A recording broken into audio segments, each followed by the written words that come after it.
Il y avait un métier que je voulais faire avant d'être réal, c'était archéologue, parce que j'étais fan d'Indiana Jones. Mais très vite, quand j'ai compris qu'il n'y avait pas de lasso, qu'il n'y avait pas de gun, il n'y avait pas d'aventure, le rêve est parti très vite.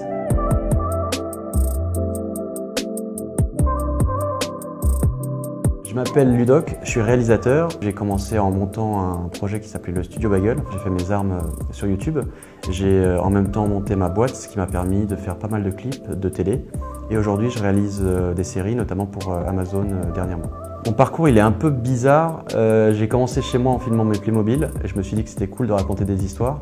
Et au fur et à mesure, j'ai commencé à mettre mes vidéos sur Internet. Et à l'époque, il n'y avait même pas YouTube et Dailymotion. Je me suis fait connaître à partir de 2007 avec un clip, une parodie de clip de Gare au con, de Coxy. Du calme, Alphonse. Je te connais pas, tu m'agresses. C'est quoi ce manque de délicatesse? On t'a pas dit traiter les femmes comme des princesses? Et aujourd'hui, je réfléchis à des formats un peu plus longs, comme la série sur Amazon qui s'appelle True Story. Là, on prépare la saison 2. Le concept, c'est qu'on reçoit des célébrités qui viennent nous raconter une histoire qui est folle et qui est vraie. Et en fait, on la met en image sous forme de petite fiction. Et il y a déjà eu la saison 1 qui est disponible sur Amazon et on prépare la saison 2 qui devrait sortir d'ici l'année prochaine. Je sais pas si vous imaginez le cataclysme. Si tu viens, on va tout défoncer. Quel dommage. Et là, je déclenche mon accouchement. Oh non, je le jure. C'était fou, c'est un vrai scénario. Cadeau de la maison. Si, ça va mieux, je me sens bien, je me sens bien. Très vite, ouais, je crois que j'aimais raconter des histoires. J'écrivais des livres et je me suis rendu compte que c'était en vidéo que j'arrivais à mieux le faire. J'ai aussi cofondé et j'ai réalisé la plupart des vidéos du Studio Bagel. C'est un truc qu'on a lancé en 2012 avec plein de copains qui a pris pas mal d'ampleur. Ce qui a permis de relancer un peu la fiction sur YouTube et ça c'était assez cool. Une de mes plus belles aventures, un des projets dont je suis le plus fier de ces dernières années. Parce que c'est vraiment un truc en famille, entre potes.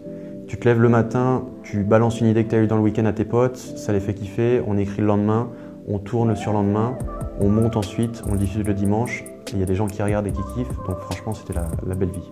Le métier de réalisateur aujourd'hui, il est de plus en plus différent parce qu'en fait il y avait pendant très longtemps une façon de raconter une histoire en télé, une façon de raconter une histoire au cinéma, une façon de raconter une histoire sur le web. Comme de plus en plus les supports sont en train de se confondre, plus ça va et plus le métier de réalisateur, tu ne réalises pas en fonction du support, et je trouve ça trop bien, tu racontes juste une histoire. Une des difficultés dans ce métier en tant que réalisateur, mais aussi photographe, comédien, etc., tout ce qui est artistique, c'est que, en effet, il y a beaucoup le discours de croyez en vos rêves, continuez, cravacher, charbonner et tout. Donc ça, je suis totalement d'accord.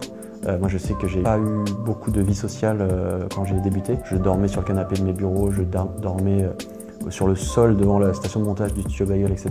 Il ne faut pas seulement être talentueux, il faut aussi bosser, mais il faut aussi avoir du recul. C'est-à-dire que quelquefois ça ne marche pas, il faut continuer, il ne faut rien lâcher, et quelquefois quand ça ne marche pas, il faut aussi avoir le recul pour se dire ok, peut-être que je fais les choses mal, peut-être qu'il faut que je change un peu ma façon de faire et s'adapter. Ça c'est super important de ne pas rester sur un truc et forcer parce que sinon vous allez passer des années sur un truc qui peut-être vous correspond pas. 2 conseils pour se lancer dans la réal, lancez-vous. Prenez le premier truc qui peut filmer un téléphone et filmez des trucs. Ça va pas être ouf au début, mais vous allez apprendre de vos erreurs.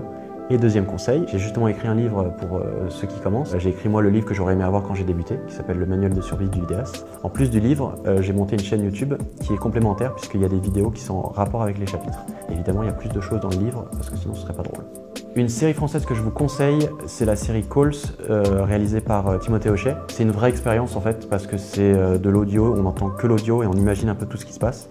C'est trop bien écrit, ils en sont à la saison 3, c'est sur Canal+. Il y a des épisodes qui sont disponibles sur YouTube, donc je vous le conseille vraiment.